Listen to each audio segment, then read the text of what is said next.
그 침 놓는 사람, 뭐 활법 파서 뚜두둑 하는 사람, 이만한 대침이요. 그래서 대침을 가지고 막 이렇게 혈도 막 하면서.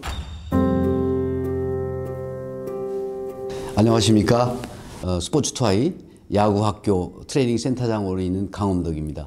오늘 감독님이 이렇게 너무 오래간만에 뵈니까 너무 좋고요. 얼굴 색도 너무 좋아지셔서 너무 좋습니다, 감독님. 네. 진짜 네. 오래간만이야. 네, 정말 오래간만입니다. 네.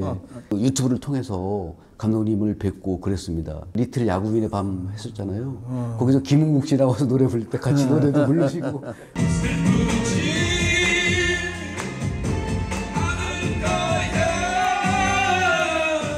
역시 여전하시다 하면서 너무 좋았습니다. 네. 제가 감독님을 처음 뵀을 때 어떻게 보면 작은 충격이었었어요. 비가 오는 날이면 경기가 취소되잖아요. 그러면 부랴부랴 야 빨리 근처에 비닐하우스라도 알아보고 학교 야구장 실내 야구장 알아보고 막 그러거든요. 다 유니폼 입고 버스 타는데 감독님께서 야 뭐해? 예? 운동 준비하는데 야 이거 비 오는데 무슨 운동이야? 쉬어. 그때는 신선한 충격이었고 진짠가?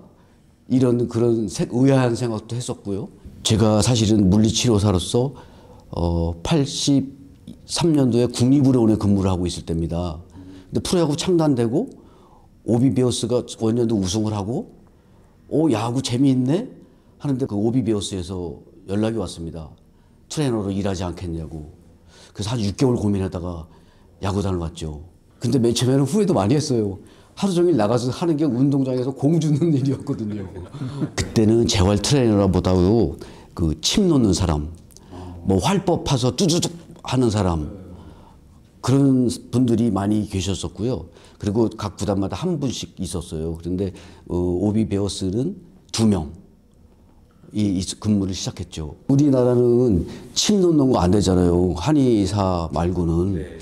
근데 그때는 다른 구단은 침 놓는 사람들도 있었던 거예요. 그래서 제가 저기 서울역에 침 놓으러 갔었어요. 이만한 대침이요. 그래서 대침을 가지고 막 이렇게 혈도 막 하면서 공부하면서 대침 드는데 선수들한테는 못 넣겠더라고요. 근데 효과를 본 적은 있습니다. 선수가 떡아웃에서 막 갑자기 배가 아프더라고요. 급체를 해서. 그걸 한번 딱 놔주니까 괜찮아지더라고요. 그래서 그 이후로는 또 안 썼어요. 감독님이 1회 WBC 대회에서 4강 안에 드시고, 그리고 2009년도에 또 이제 감독님이 감독을 또 맡으신 거잖아요. 그때 같이 저를 불러주셨어요. 그래서 저는 얼마나 감사했는지 몰라요. 그런데 또 성적도 좋았잖아요. 예, 정말 우승 못한 게 아쉽고 아쉬웠지만 감독님이 그때 멋있는 말씀 하셔서 전 더 좋았어요. 국가가 있어야지 야구가 있다고 하는 그 말씀이 진짜 가슴에 확 와닿았어요. 그래서 역시 80년대에 그 권위주의의 리더에서 탈피해서 이 어떤 바다처럼 깊고 넓은 그런 그 바다 리더십을 해주시지 않았나. 저는 그런 생각을 많이 했고요. 그러면서 우스운 일들도 많았죠. 그러니까 야구장 하면 노래가 어디 있어요? 음악이 어디 있어요? 그냥 기합 소리 팍팍 나고 막 땀 뻘뻘 흘리는 소리밖에 안 날 때 제가 한번 워밍업 할 때 스트레칭 할 때 음악을 한번 틀어준 적이 있거든요. 그랬더니 감독님 쭈꾸미입니다 그게. 그랬더니 야 이거 음악 좋다. 네. 그 워밍업 할 때는 틀어. 그리고 점심 때도 감독님이 우동 드시다가 야 왜 음악 안 틀어? 그래서 웨이트 할 때도 그냥 무조건 하는 웨이트가 아닌 음악을 접하는 웨이트. 그래서 많은 걸 바꿔놓으셨어요. 그러니까 이제 그 같이 팀에서 생활했던 그 옛날 이제 생각이 나고, 그러니까 아무래도 그때 이제 그 선수들을 쭉 이제 치료하는, 또 선수들 컨디션을 이제 조절하는 그런 게 좀 남들보다 뛰어났다. 내 생각에는 대표팀에서도 불렀고, 내가 이제 오비 두산으로 넘어와서 이렇게 하면서 분열을 같이 있었지. 맞습니다. 예, 맞습니다. 원래 이 감독 하면 무섭잖아요. 근데 제가 아까 왜 넓고 깊은 바다로 표현했냐면 아주 포용력이 있을 때는 포용력이 있는데 또 밀려오는 파도처럼 또 아주 대단하실 때가 있어요. 그것이 어찌 보면 그런 것들이 선수들이 그 자발적으로 하려고 하는 그런 게 생기고 또 존경심도 생기지 않았는가 이런 생각도 해보면서요. 그렇지만 엄하실 때는 엄하셨죠. 네. 예를 들어서 누구 투수의 뭐 폼을 뭐 건드린다든가 할 때는 엄하게 하셨고 그러면서도 자율적에 맡기고 어쩌면 냉정하면서도 포용력이 있는 근데 그게 참 너무 좋았던 것 같아요. 재활은 85년도에 두산 베어스, 오비 베어스에서 박용문 단장님이라는 분이 계셨어요. 그때 아무것도 모를 때, 야, 너희들 매뉴얼 만들어봐. 그러시더라고요. 그때부터 재활에 이제 관심을 두셨는데 저희들은 그 역량을 못 따라간 거예요. 그리고 의사, 지도자, 트레이너, 이렇게 삼위일체가 돼야지 진짜 스포츠 의학팀이거든요. 근데 그때 당시에는 의학도 그렇게 발달하지 않을 때고 여러 가지 열악한 상황일 때죠. 근데 한 번은 심정수 기억하시죠? 심정수. 어깨도 좋았고 방망이도 잘 쳤잖아요. 부산 경기를 갔는데 그 전부터 조금씩 아팠어요, 애가. 근데 감독님한테 얘기하지 말아달래요. 자기 참고 할 수 있다고. 알았다. 그럼 그렇게 말씀 안 드릴게.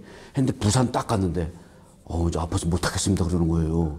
그래서 점심 때 이제 감독님한테 갔죠.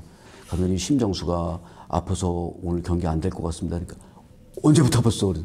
조금씩 아팠는데 오늘 절대 안 될 것 같습니다. 심정수 오라고 그러고 코치 오라고 그러고 저 오라고 그러고 야 아프면 어떻게 미리 얘기를 해야지. 그것이 재활의 시초입니다. 아무것도 아닌 것 같지만 그것이 정말 재활의 시초였습니다. 그래서 아프면 치료하고 쉬어라. 그래서 정수가 그때 충분한 휴식 기간을 가지면서 회복이 됐죠. 그 이후로 잘했죠. 그것도 하나의 그 친구가 성장하는 하나의 과정이 되었던 것으로 저는 믿고 있습니다. 그리고 이제 또 하나 뭐였냐면 아픈 선수 무리해서 아프면 절대 안 된다. 아프면 우리 팀에도 손해고 너 개인에게도 손해다. 그러니까 절대 안 된다. 미리 예방해라. 너네들이 가지고 끙끙 앓으려고 하지 말고 병원에 가서 의사한테 진찰을 받아라. 그리고 조치를 취해라. 이런 말씀을 그때 해주셨어요. 그게 95년도입니다. 하죠. 하는데요. 이제 해요. 근데 이제 그런 게 있어요. 그때 당시에는 자기는 게임에 나가야 되고 아프다 그러면 나약하게 보일까봐 그런 면도 있어요. 그러니까 그것도 어떻게 보면 그때 당시는 그게 선수들의 강인함으로 나타날 수도 있었죠. 내가 해야 된다. 내가 아니면 안 된다. 그리고 지도자들도 야, 그 정도 아픈 건 참고 해야지. 안 아픈 사람 어디 있어? 이런 것들.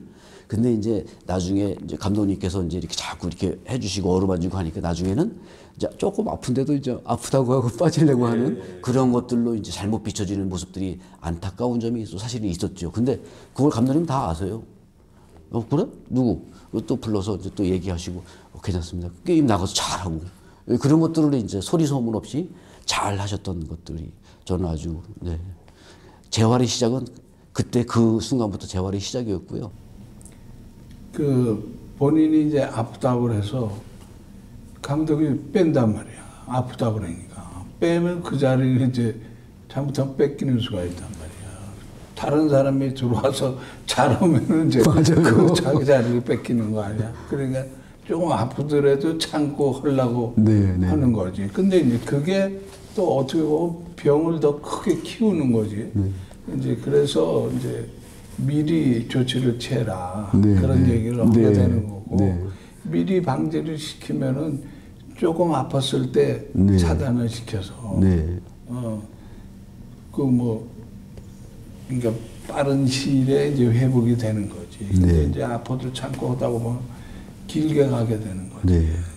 그래서 본인도 손해고 이제 팀도 손해고 그렇게 되는 거라. 그런 문제가 이제 또 어떤 때는 이제 그 선수가 이제 자기 포지션을 뺏기는 그런 문제가 있고 어떤 때는 조금 아픈데 요거는 참고 해도 되는 거 그런 부분이 있을 때 또 꾀병을 부리는 경우가 있지. 그러니까 이제 두 가지 종류가 있단 말이야. 근데 이제 그런 것들이 감독님 앞에 딱 쓰면 딱 표시가 나니까. 예. 그래서 이제 저희들 같은 경우도 이제 선수들에게 이제 아파서 이렇게 오면 야 정말 못할 상황이냐 그렇게도 또 물어보거든요. 예. 그러면 이제 진짜 못할 것 같아요. 그러면 이제 수석 코치를 통해서 이제 감독님한테 전달을 하고 그런 부분이 이제 관리였었죠 그때가 이제. 네. 알지. 그러지. 그런데 첫 꿈은 다알 수는 없겠지만 그래도 대충 다 안단 말이야. 그러면서도 역시 그 실력이야. 그러고도 잘하는 선수가 또 있어요. 반면에 해내면 어쩔 도리가 없는 거야. 그러니까 실력대로 쓰는 수밖에 없는 거지. 근데 이제 아주 또 팀에 좀 때로는 해가 되는 선수가 또 있어요, 가다가. 그게 좀 전체적인 나머지 선수들이 그 선수로 인해서 여러 가지 이제 팀워크도 깨지고 그런 부분은 아무래도 뭐 어느 정도 씨를 두고 이제 볼 수밖에, 그리고 결단을 내려야 되는 그런 순간이 오는 거죠. 그래도 감독님께서는 그런 걸 잘하셨던 것 같아요. 이제 선수가 이렇게 이제 아파. 그럼 그걸 인정해주고, 그래, 쉬어. 그럼 그 선수도 이제 이렇게 있다 보면 중요한 찬스가 딱 올 때가 있어요. 내가 해야 될 역할이 있을 때 있어요. 그러면 이제 감독님 또 그걸 아시잖아요. 괜찮겠어? 그러면 이제 그때, 예, 갑니다. 그래, 그럼 가. 이게 어떻게 보면 이것이 무언의 신뢰가 아닌가. 그런 것들이 강한 팀워크가 아니었는가. 그래서 95년도, 2001년도 우승을 이끌어낸 그런 밑거름들이 끈끈한 그런 것들이 아닌가 이렇게 생각을 해봅니다.